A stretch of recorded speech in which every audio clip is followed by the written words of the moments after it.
খুব সুন্দর এনভায়রনমেন্টটা দেখতেন। এখানে পার্কিং আছে। আর এই হচ্ছে আমাদের আজকের হোমস্টে।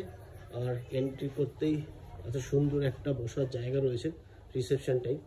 আর এই ওয়ালটা পুরো জুড়ে আছে এদের। আর এই হচ্ছে আমাদের রুম, এখানে বসার জায়গা আছে। আর এই হচ্ছে আমাদের রুম। রুমে একটা সুন্দর বেড, বসার জন্য বেশ কিছু জায়গা রয়েছে, টেবিল রয়েছে, একটা আলমারি রয়েছে। আর এদিকে হচ্ছে ওয়াশরুম, এখানে আয়নাও রয়েছে দেখতে পাচ্ছেন। আর ওয়াশরুমটা হচ্ছে এই যে, এটাই আমরা পেলাম, এই হচ্ছে ওয়াশরুম।